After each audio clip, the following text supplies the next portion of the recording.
Thank you. Good morning. I guess one's compensation for being chair of the MEC is you get these over-the-top introductions by Blake. So the currency of volunteerism is appreciation, as we all know. So I feel appreciated. Thank you, Blake. And I'm glad to have my dad here. You saw him wave his cane. He claims that his job now is he's in charge of personal security for the mayor of the city of Tupelo. So.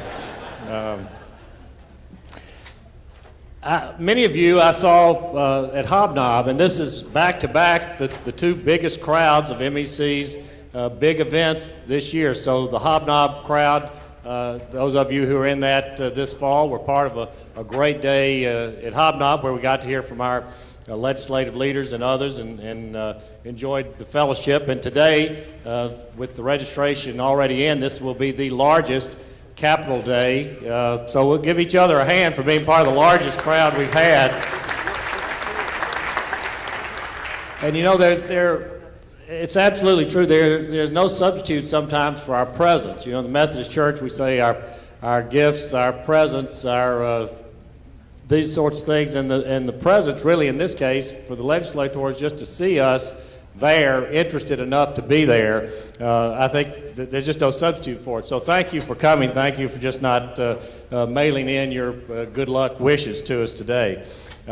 We do have a full schedule, and so I'm not going to spend much more time talking about what we've got ahead. We'll just experience that as it comes. I will say that in addition to the opportunity to hear from our state leaders, we are launching the newest, latest and greatest Blueprint Mississippi. We had wonderful success 5 years ago with the first one, and we're even going to have better success this year. And you'll find out more about that as we go along. But this is a 100% private sector contribution effort at coming up with the state's priorities, both in economic competitiveness and education preparedness, that we hope will be a blueprint to lead our state forward in the next 5 years. And we're looking forward to each of your participation in that to help us lead this journey as well.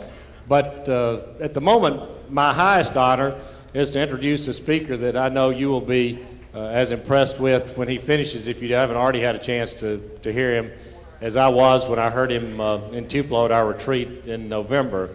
But I first heard this gentleman on Mississippi Public Radio on an interview last fall, and this is a man whose personal courage and lifetime of service to our country, as I kept listening to the interview, and his spirit and his laughter, but his passion and compassion for his fellow man and for our country and what it means, what real true service and courage to our country means. I said, ma'am, I would love to meet that guy. I would just love to meet him and just shake hands with him and say, talk to me. Let me just listen for a while longer.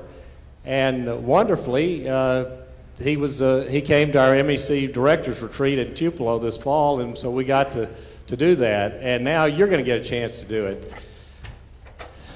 He's a Vietnam veteran, a decorated Vietnam veteran. He's currently a successful hotelier in the Atlanta area. But Hank Thomas is here primarily today because he first came to Mississippi as a Freedom Rider.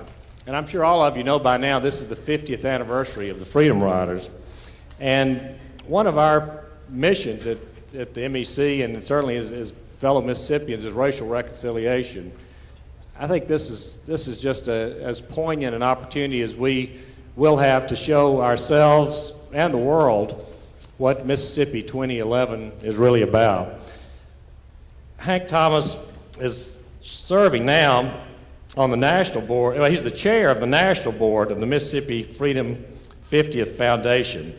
And I don't want to take up any more of his time, but I will say this. I was reading one of my favorite books, the autobiography of Martin Luther King, Jr., and one of the pages in that book talked about who the most courageous heroes of the civil rights era was, and certainly nobody discounts Dr. King and the other leaders, but what Dr. King said was the truest heroes were the foot soldiers of that movement who were willing to ride the buses, sit in at the restaurants, be taken to jail, arrested, get out of jail, go back, march again, be willing to go back to jail. If it weren't for these young, primarily young people who were willing to be the foot soldiers of that movement, the leadership Dr. King wouldn't have. That's what he said. That's not what I'm saying.